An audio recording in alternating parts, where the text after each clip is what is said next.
You think it's murder? I mean, clearly it's murder. What can I do to help?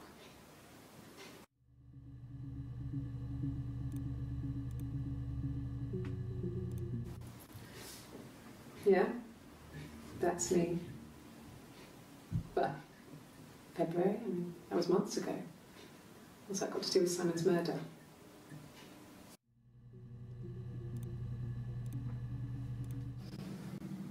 I didn't murder Simon.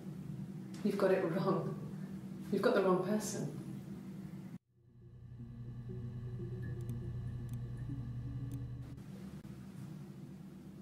I'd like to speak to a lawyer now. Please. You have no murder weapon. You have nothing. And all these stories we've been telling each other, just that. Stories.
Simon Smith. He works at Ernst Brothers Glass. They do windows, all kinds of glass. Simon does the more special work, mirror making, feature windows, artistic things, really beautiful things.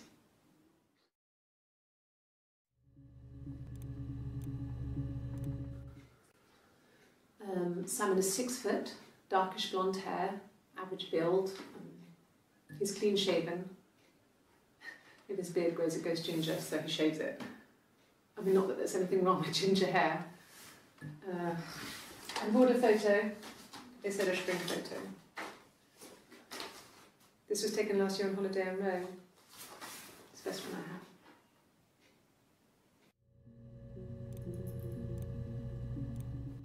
It's the Rockington Arms, The Rock.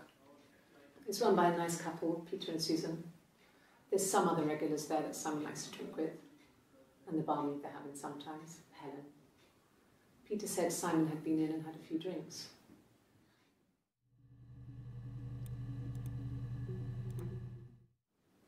Yes, there's an Amstrad one. No one uses it for very much. There's a printer so you can write letters on it. Simon sometimes plays games, you know, climb the tower, save the princess, that kind of thing.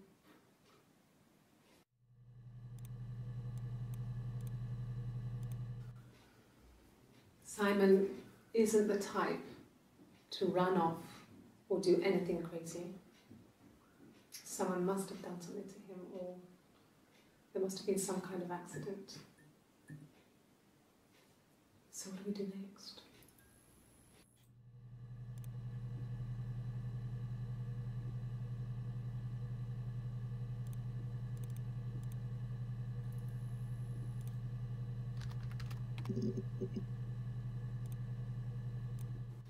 It's the Rockington Arms, The Rock. It's run by a nice couple, Peter and Susan. There's some other regulars there that Simon likes to drink with, and the barmaid they're having sometimes, Helen. Peter said Simon had been in and had a few drinks.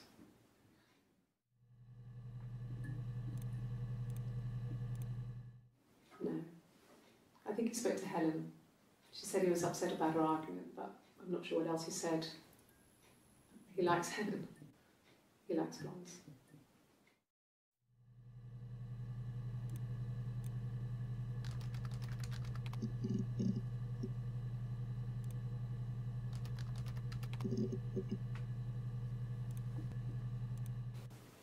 Could the hairs have come from somewhere else? I mean, could they... We have a lot of dolls in the attic. There's a Rapunzel doll with long blonde hair. Could they have come from there?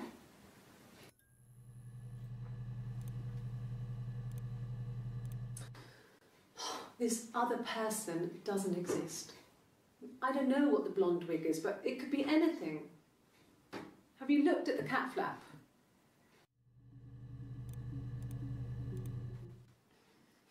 You want me to play something?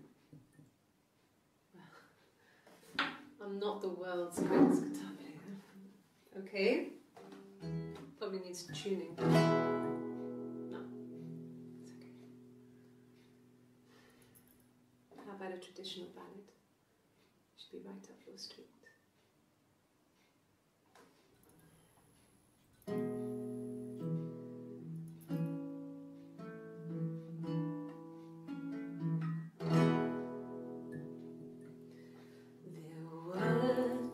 Sisters came walking by the sea. Oh, the wind and the rain. The eldest one pushed the other one in. Oh, the dreadful wind and rain. See, they both had a love for the captain's son.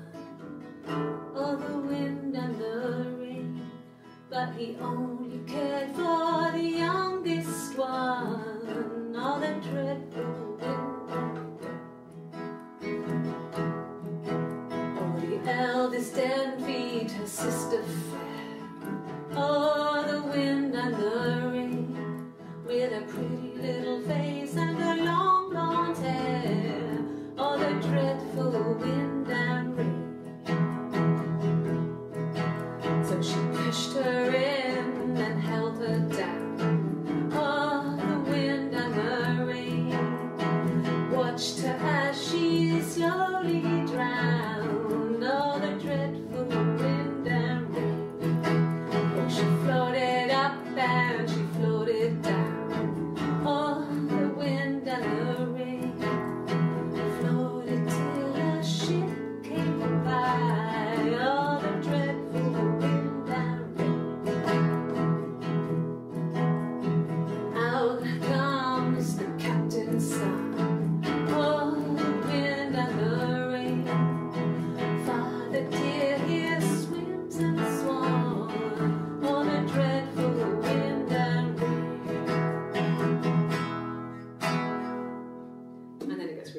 I think that's a good place to stop.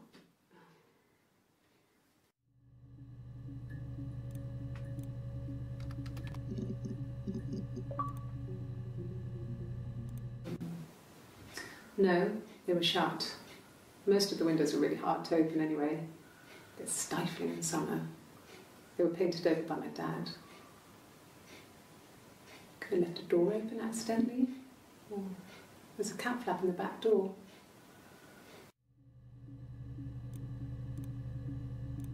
No, no cat. My parents had a cat before they died called Domino. It was this little black thing with white dots.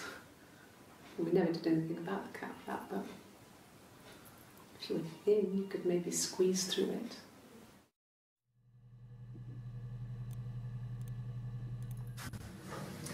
When we weren't together, we'd send secret messages by tapping out a code that we'd learned from a book, the knock code. Something prisoners of war would use. We'd tap them out on radiator pipes or the attic floor.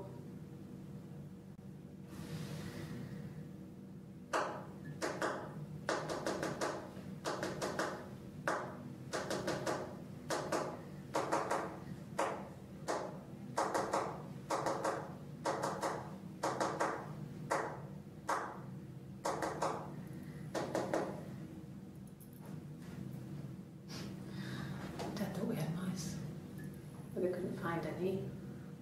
Bought a cat anyway.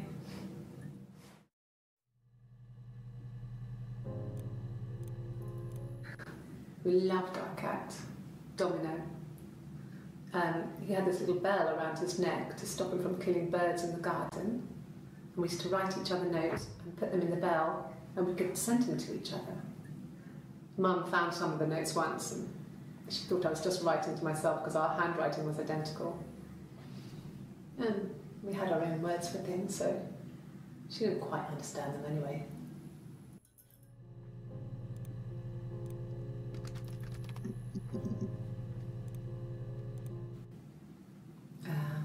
When she went home, Simon had a birthday tea waiting. Afterwards, she told Simon about me, told him I was pregnant.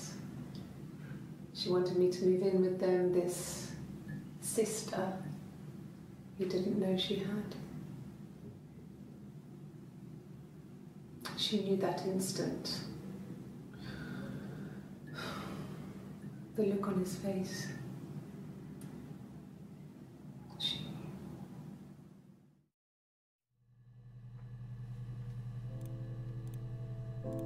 She sent him out the house, kicked him out, called me up, crying, and I went round. I guess I had a feeling I could hear something was wrong in her voice, but I wasn't sure what it was. She called me sister on the phone. She never calls me that.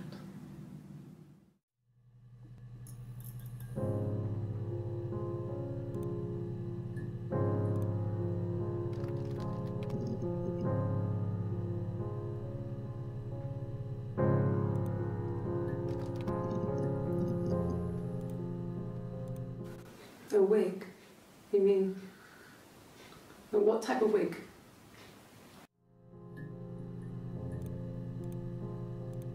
No, I've never worn a wig. What kind of wig?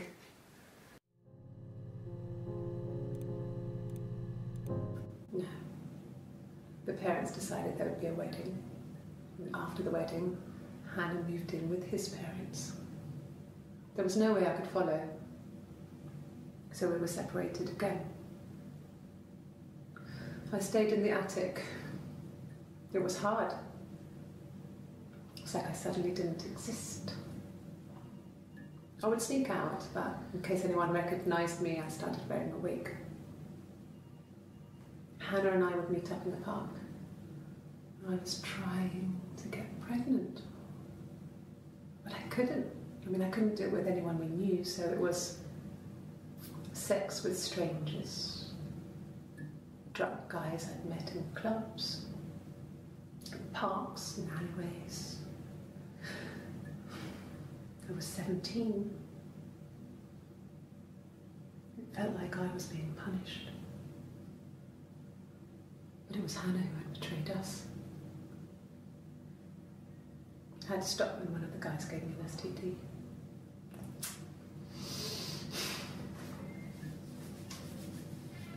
When we met up, it was disturbing. For the first time, my reflection, she didn't look like me. She was fatter, flushed. If anything, I was getting skinnier. I found it hard to look sometimes. We talked about what to do. Was it time to become our own people? I mean, that seemed like the right thing to do, but neither of us wanted it. We agreed that her and Simon would get their own place as soon as possible, and then I could move in. And that was the plan.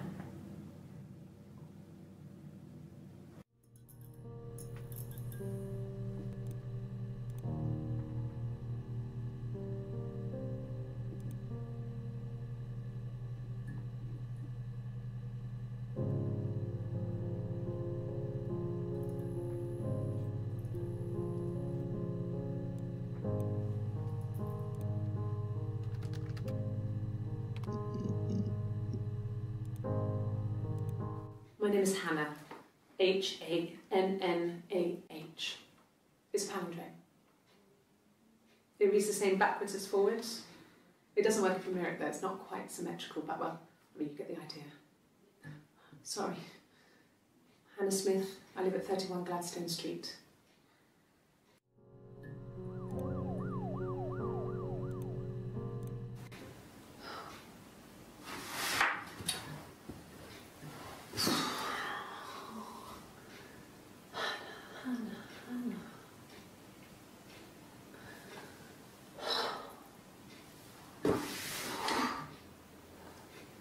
What are you doing? I'm talking about you.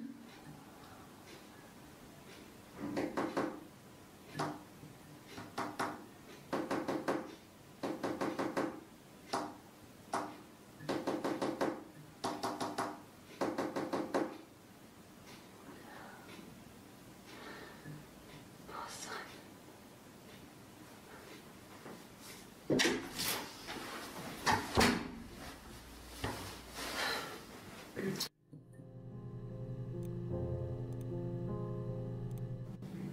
Yes, my name is Hannah Smith. Oh, shit. Sorry.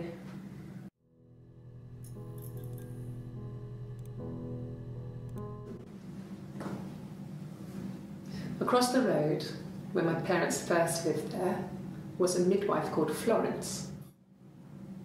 When Hannah was born, I was born at the same time. The midwife was there to help. I'd been throttled by the cord, probably wrapped around my neck by Hannah. The midwife told my mother I was dead, but I wasn't. She wrote all this stuff in a diary. Amazing what people will admit to on paper.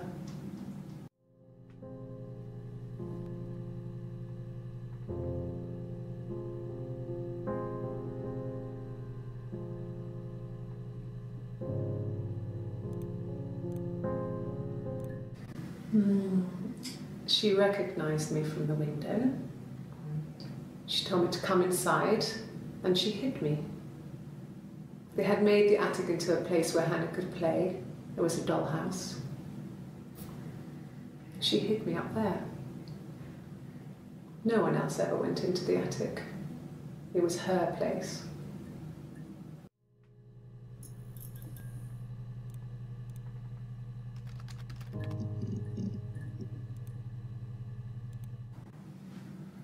Florence took me home with her. Mother hadn't been expecting twins and had a healthy baby. I guess she was just happy for Florence to clean up, take away the evidence that this was anything but a happy occasion.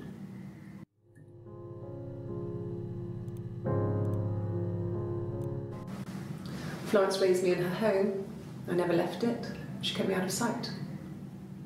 It wasn't odd for people to see a midwife with a baby, carrying in supplies, washing nappies, that sort of thing. I never knew any different.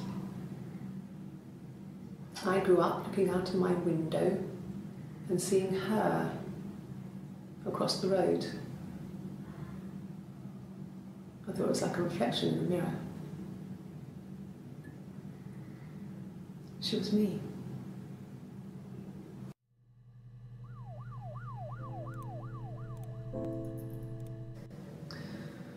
Florence was a warm, kind person. But she was broken, I guess. When I found her diary, I also found a biscuit tin with other stuff in it. Older papers, letters, that kind of thing. Her story wasn't there.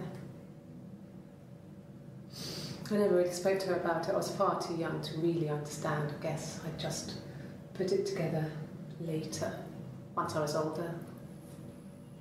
She had loved children, planned to have a large family, but her husband died in the war. And that was back when you married for life. She never felt like she could marry again. Isn't that strange? She was a widow from her 20s. But, I mean, I guess it was different then. You know, you married for life and she felt she could never marry again. I guess it was harder, a war widow. One of the dead. I don't know, maybe there was more to it than that. I don't really know.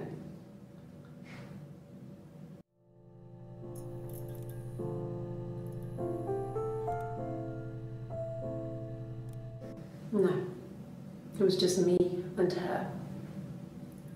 Eve was the name they were going to call their first child. They talked about it and were going to try when he came back. Florence's family had a history of firstborn girls, so they were convinced it was going to be a girl. It's hard to know if this is all true. These are stories I remember, that I read when I was a child. Maybe I misread, maybe I misunderstood. Sometimes it's hard to remember what happened last week.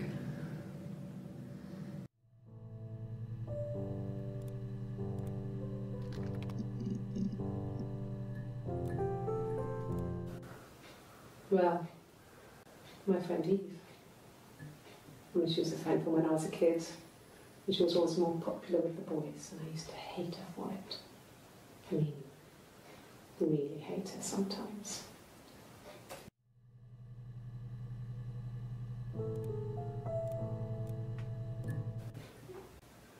Yes, we'd fight.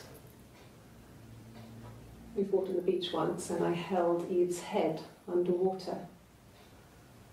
There was no one else around. It was at the far end of the beach, and I held her head under, and I kept it under.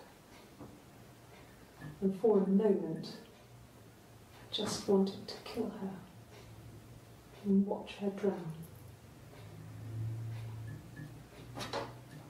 But that was it. It was just a moment.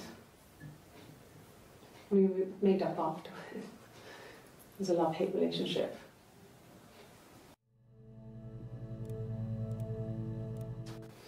A police station. Yeah. When I was young, we ran away on my birthday. Bob Dylan was playing in London, and we thought we could break into his tour bus and have him take us with him. The taxi driver we paid to drop us off, I mean, we'd saved money, pinched a bit here and there to pay for the fare. He was suspicious because we were so young, so he told the police. So they came and picked us up and took me back to Portsmouth. My mum picked me up from the station. But I blamed everything on my friend Eve, so my parents let me off.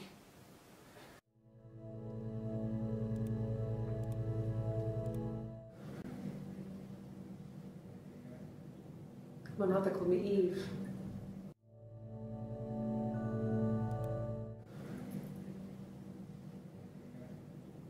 My mother called me Eve.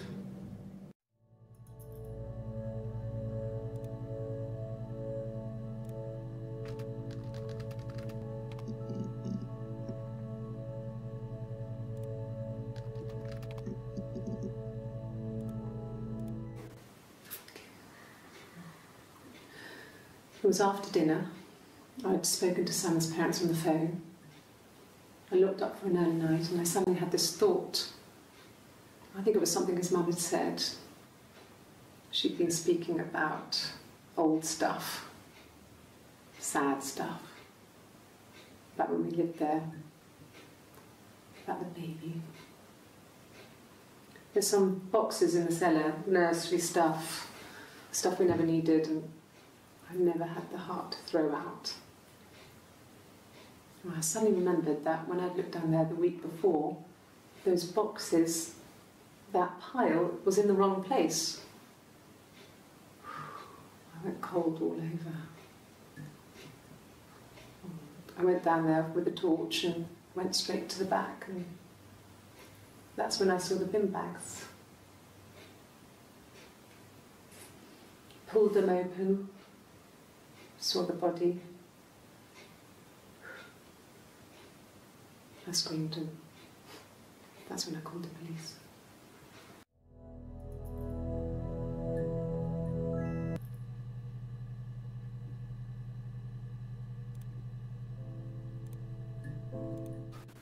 When will the police let me back in the house? And they let me take a bag of clothes with me, but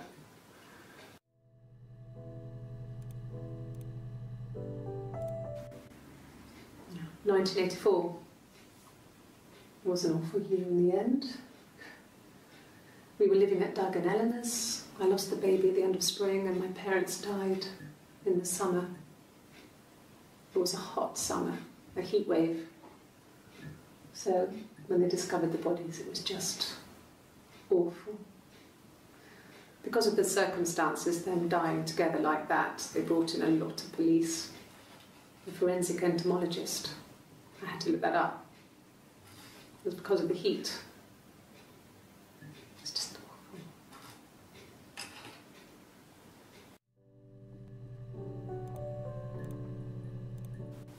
They said it was food poisoning. There was something in the food they ate. My dad liked to pick mushrooms, grow them too. They said it was the mushrooms. It was hard to believe. Death caps. They have a skirt around the cap. My dad taught me that. But, the police had no reason to think it was suspicious. They lived alone. And no one had any reason to hurt them.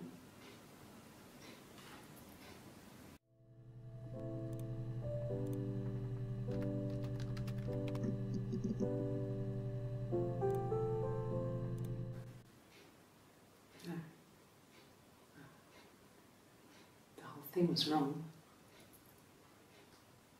The bags, I think they were from our kitchen, you can probably check that. We never go into the cellar. It's just a place we put things we don't need. Dad used to grow mushrooms there. The bags were taped up. I think it was parcel tape, but I think it was ours.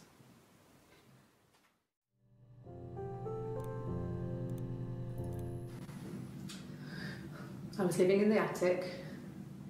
It was a very hard time. I was depressed, was still pretty sick of the STD. And I came down one morning and they were dead.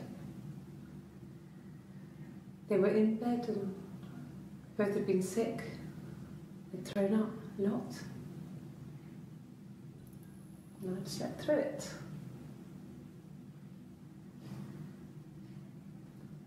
The police said it was the mushrooms they ate. Dad was a mushroom expert. He used to take us picking with him and he taught us how to recognise them. And there's no way he would have picked death caps.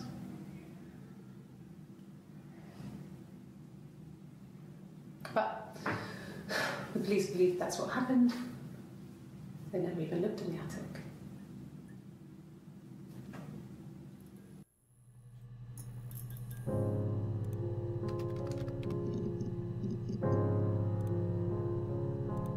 Yes.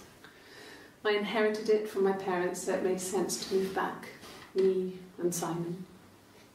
Felt like going back to old ways before the pregnancy. Reminded me of being a girl, a dollhouse in the attic, old things. We didn't sleep in my parents' bedroom for a long time. We decorated it as soon as we moved in, but it was another year before we started sleeping there.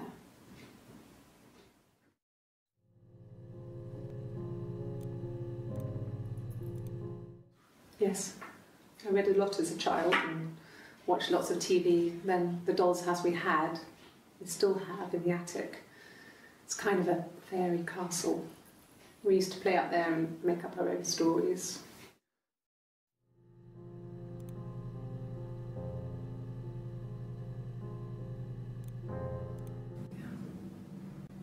I'm not sure where the dollhouse came from.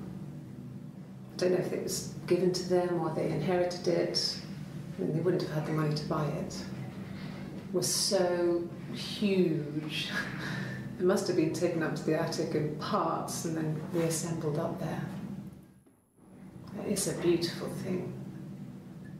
Wallpaper to scale, little furniture, the lights work, mirrors, beds, big duvets and pillows. We spent hours and hours playing in it, invented all these characters and families who lived there. We wrote paperwork for them all, passports, diaries, and gave them all really elaborate stories. Once, a moth got trapped in there. We'd left a light on. It was making the most horrendous noise. We tried to kill it, but it was tough. We ended up crushing it under a copy of the Arabian Nights.